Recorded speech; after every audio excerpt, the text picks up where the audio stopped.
Leadership is built over time, through vision, perseverance, and commitment to giving back. That's the focus of our team's leadership series, a monthly spotlight on some of Portland's business and real estate leaders. For our first interview, we're pleased to share a conversation with Jonathan Malsin, principal at Beam Development, whose hard work before and after the economic downturn post-pandemic continues to shape Portland's built environment. In our next video, we'll feature an extended interview with Joe Weston, a Portland native and icon of the Portland commercial real estate community, whose lifetime of generosity and philanthropy has a profound impact on our community and the lives of everyone he's touched. We invite you to join us. Well, Jonathan, thank you for doing this. We'd love just to hear who you are, what you do, how you ended up in Portland, whatever you want to share about yourself. My name's Jonathan Malsin. I am a principal partner. I run Beam Development.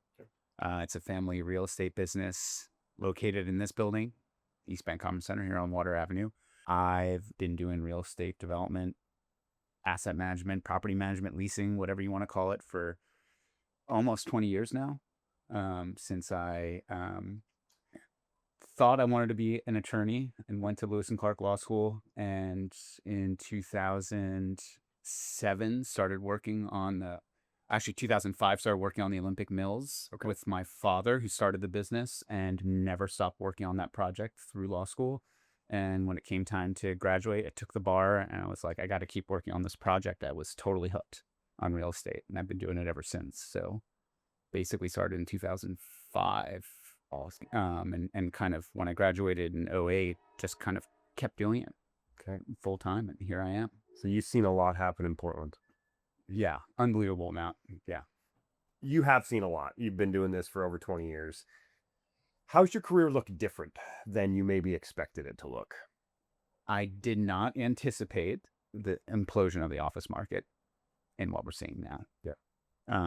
Obviously, I had different plans in 2019 than where we are today. So I feel like we built a really good business, and I think we were strategic about the types of projects we were taking on. I think we've spent a tremendous amount of time cultivating with close relationships with our tenants, and I felt like we were in a really good position to maintain or kind of continue the trajectory we were on through, obviously, the last cycle, that kind of crescendoed in 2019. And obviously, most people know what happened, post-pandemic, and just the, feeling that cratering of the office market and demand and people pulling back from occupying buildings, really. And it's just, so we just didn't anticipate that happening. I don't think anybody did. So, 44 years old, I didn't anticipate scrapping as much on kind of some of the deals that I'm scrapping on now, and had hoped to kind of continue my trajectory on doing more development. Yeah. And I think less asset management. But I think the good lesson from getting involved in the business through, the last recession in 2008, kind of through 2010, is that it kind of taught me to be scrappy right out the gate in my career, when building appraisals were kind of upside down and it was hard to get financing. It wasn't obviously the same, I think, cratering of demand for space, but it taught me to be scrappy, be resourceful, do a lot myself. Yeah. And so I do think I think I'm doing maybe more work, more different types of work at this point in my career than maybe I had anticipated. Yep. I thought maybe I would be, and development's super fun stuff, right? I mean, it's great hiring an architect and finding a piece of property, then hiring the architect, envisioning what you could build, working with tenants, it's very inspiring. Yeah. The asset management work is different.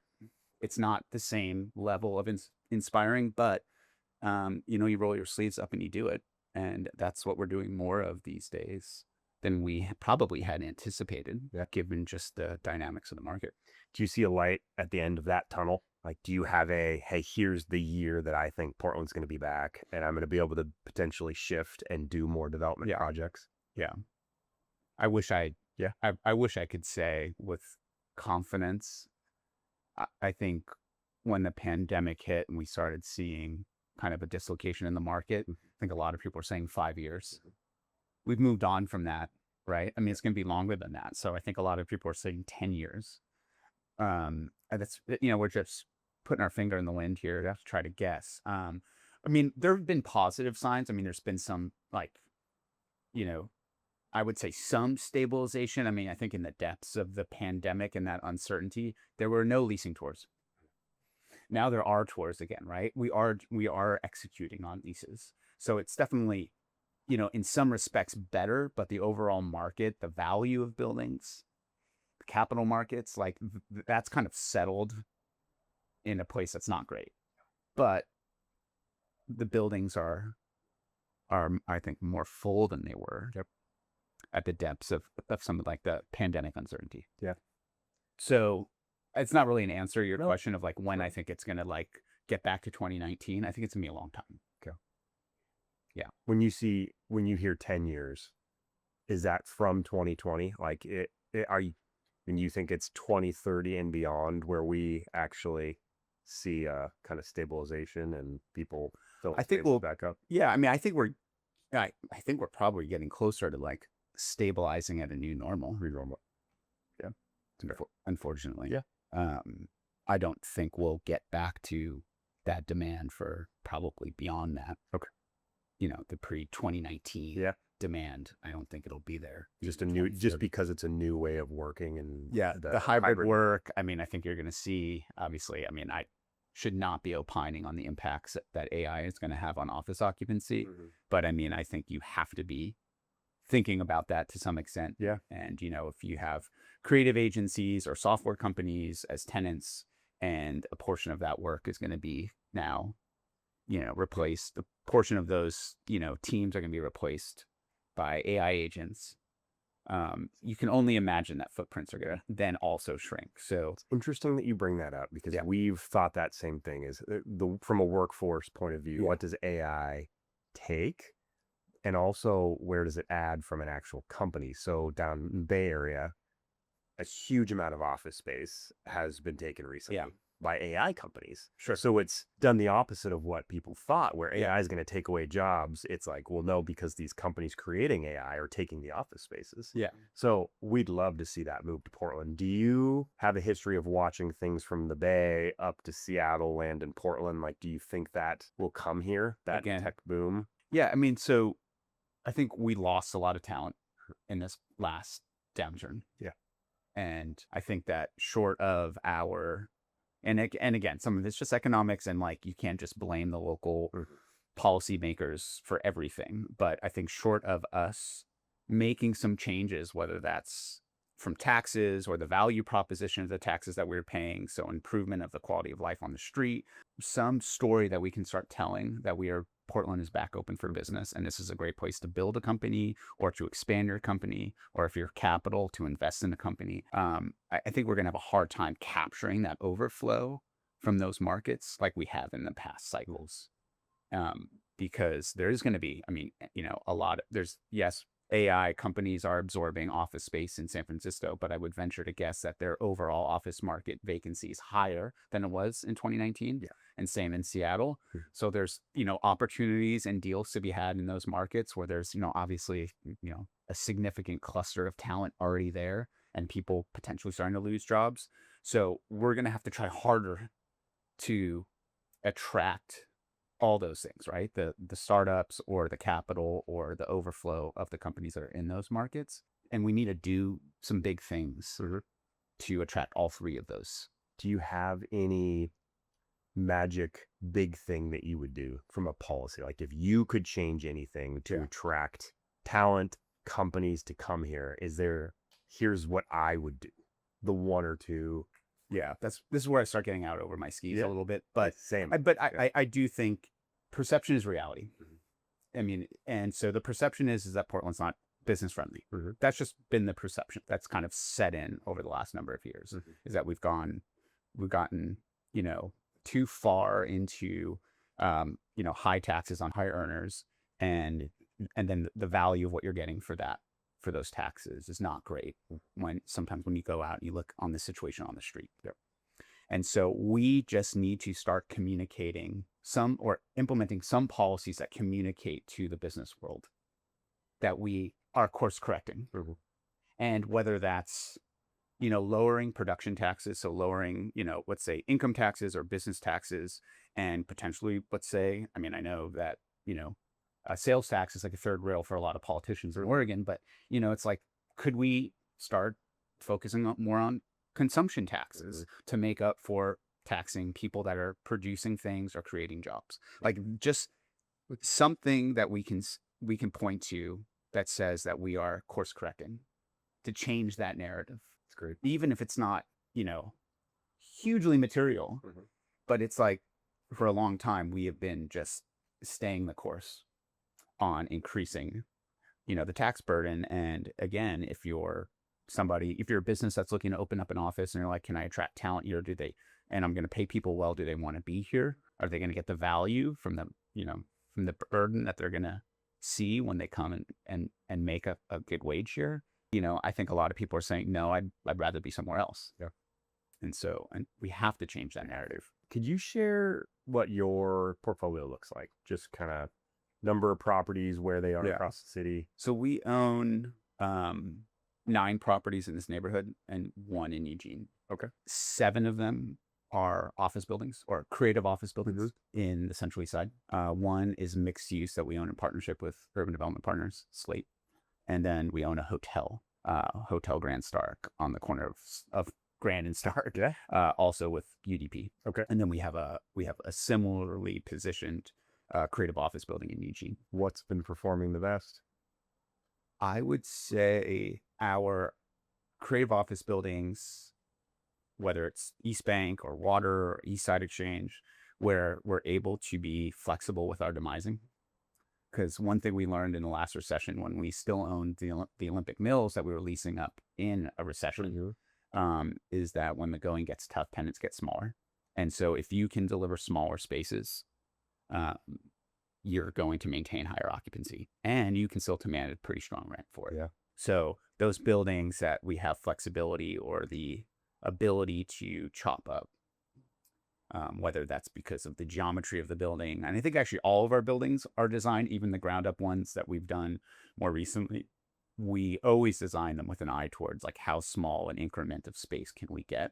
I never want to deliver a building where it's like, I'm stuck. I have to lease 30,000 feet. Yeah. It's the only way I can do it. It's tough. That one, I've seen it too many times in this market where that just doesn't work. No. Or it's going to take forever. But different dynamics, exist where you have large spaces and it's hugely expensive to then break it up. And maybe, you haven't reserved, or it's not the value proposition to demise let's say a 13,000 square foot, 15,000 square foot space isn't there. So you sit on it longer and you try to find a tenant that can take that increment. But in the buildings where we are able to, creatively re-demise spaces at a reasonable price point, we're doing it, and we're maintaining our occupancy with rents that are not dissimilar from what we were getting, pre-pandemic. Nice. Yeah. It's good news. Yeah. Could you tell us about the new development that we're looking out the window at?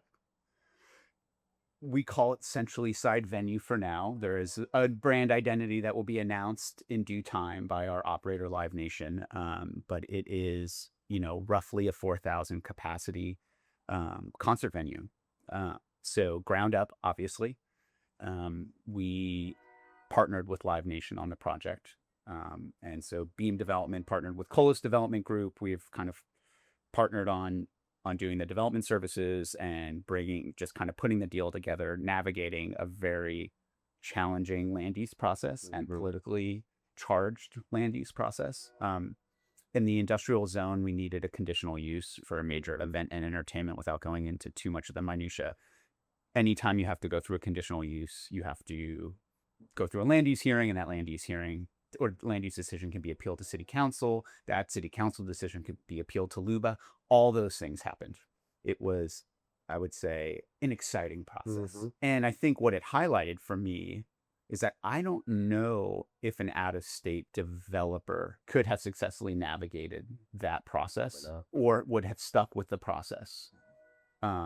given the relationships we have and our understanding of local politics, but also, let's say, just working with the city of Portland, we have relationships. We are pretty adept at navigating the process. And so we stuck with it, and we took quite a bit of risk up front with not a lot of certainty that we were going to get the entitlements. And it's a testament to, Live Nation's vision and their confidence in us. We're not a massive institutional developer. They saw an opportunity to work with, two local real estate, locally owned family businesses.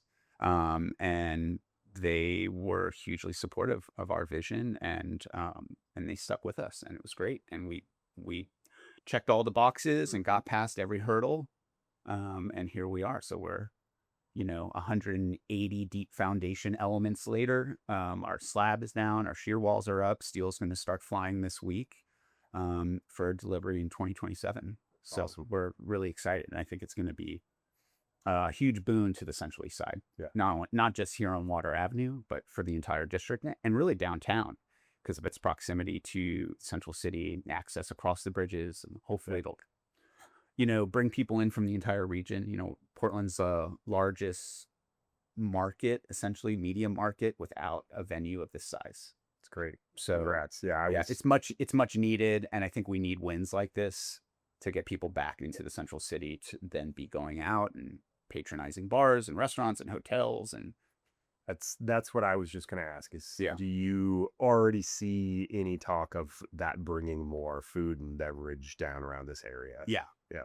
That's the hope. Okay. That's the hope.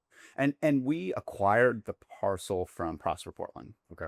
So many years ago, it feels like now, maybe back in 2018 when we first started the process with Prosper. So it's kind of wild. I wouldn't want to see what we're making hourly, but we won development rights to these 3 blocks. Okay. What we call the ODOT blocks, or what we renamed the workshop blocks. And our vision was to build mass timber office buildings like we did at District Office on MLK between Stark and Washington. Obviously, that's not where the market is today. The world doesn't need more office buildings at the moment. So this was a creative pivot, in part, or kind of made possible by a relationship that I had with somebody at Live Nation on the development side. So we really pulled in kind of a rabbit out of the hat, or, found the needle in the haystack, pick your metaphor, to make this project happen. And so my hope is that, all of the analysis we did, the economic impact analysis we did, in part because Prosper wanted to see it, but also we wanted to be able to tell that story too, as part of our land use process and getting the community supportive of the project. The halo effect for this entire neighborhood and also downtown should be great. I mean, if you're getting consistently 3,000 to 4,000 people coming down here multiple times a week to recreate, they're going to want to be going to bars and restaurants. They're going to want to be going, staying in hotel rooms. So it should not just be for the benefit of the venue or our partnership, but it should be for all of the businesses around here. I love it. And hopefully more businesses will come. Yeah. Obviously, as a commercial real estate broker, I want the city to thrive. Yeah. And from your development to the Lloyd Center, the OMSI redevelopment, Albina Vision Trust, potential baseball, all of those things are they're all exciting. Yeah. It's kind of like, what's the one? Yours is delivery first, which I think's pretty cool and exciting. Do you see the other music venue over in Lloyd Center as a competitor or kind of a benefit to have another one? So I'm not the operator. Yeah. But I'll say, I think that venue, I think more is more generally, from my perspective, as somebody's, grew up here in Portland. Like, I think it's phenomenal we're getting 2 new venues. Just period. I think it's great. Yeah.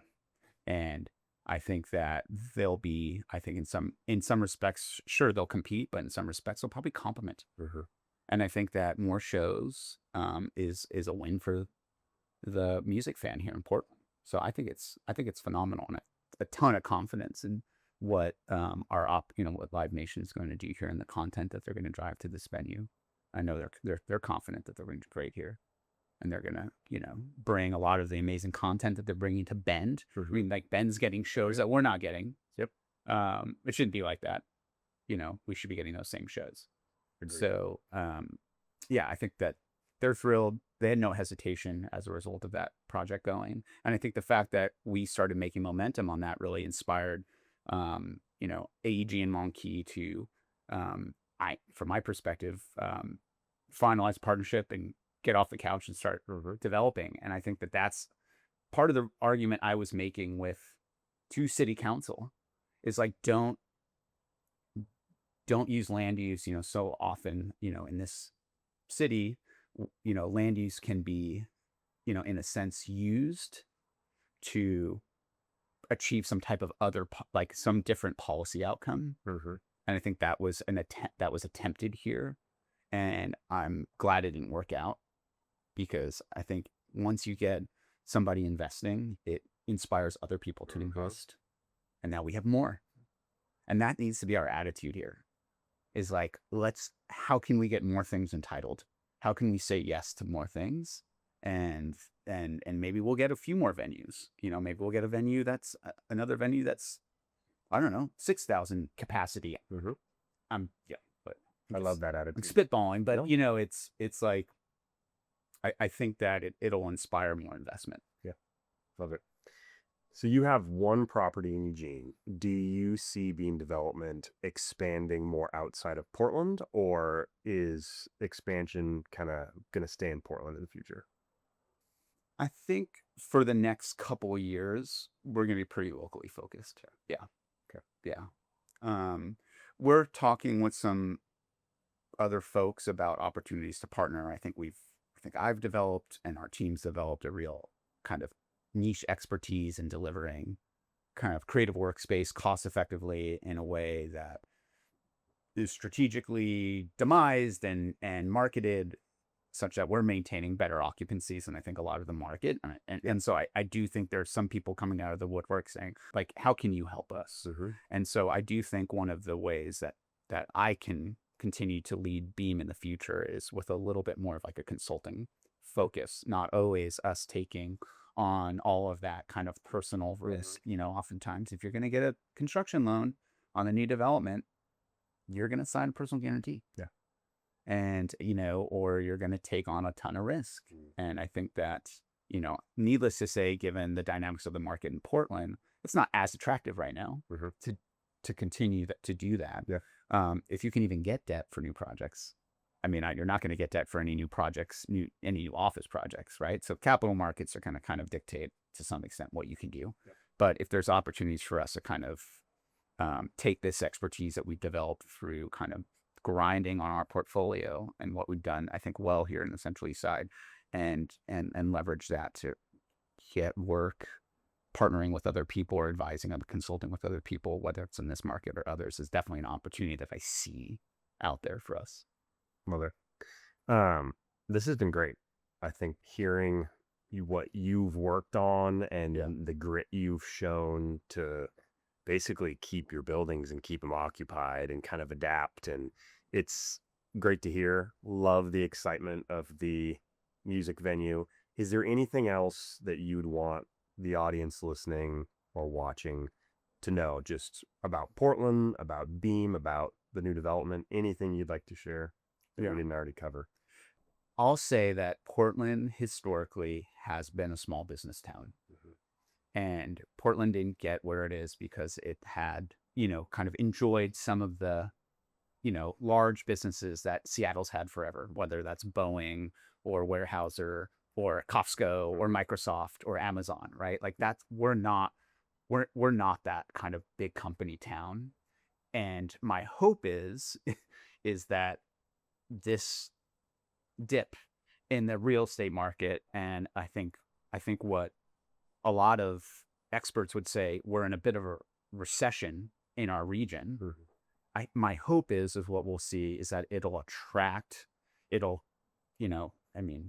do I want real estate to be more affordable? I mean, it pulls the values of all of our properties down. No, I'm not like cheering for rents to go down. However, Portland can capitalize on that by pivoting to being a town that, again, really captures a lot of small businesses and becomes a place, because we have so many amenities, whether it's like any number of the amazing neighborhoods right here on the east side, which have really been a benefit to us, right? I mean, people want to be adjacent to so many great neighborhoods with amazing food and just that's authentic experience that you have in Portland. It's not this kind of big box corporate town. And then obviously the access to the outdoors. We have so many of those things going for us that a lot of regions would clamor for and don't have and couldn't create authentically if they tried. Yeah.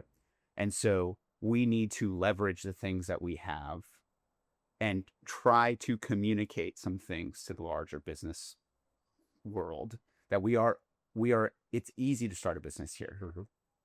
Just changing the narrative a little bit. And I think we would be well positioned to start capturing new businesses or attracting entrepreneurs to come here and start businesses. It's probably not going to be getting massive satellite offices for Fortune 500 companies coming to Portland.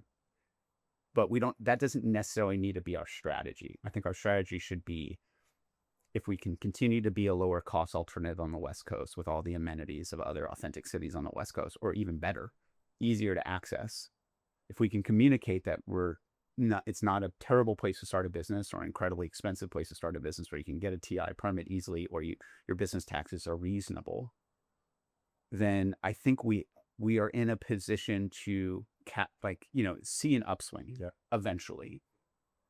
And that's, I think, the way it's going to happen. And that's how we position our real estate assets. Is like, we want to work with those entrepreneurs, and we want to maintain it, just build a relationship with them and work with them as they grow and build that loyalty. And we've been able to do that.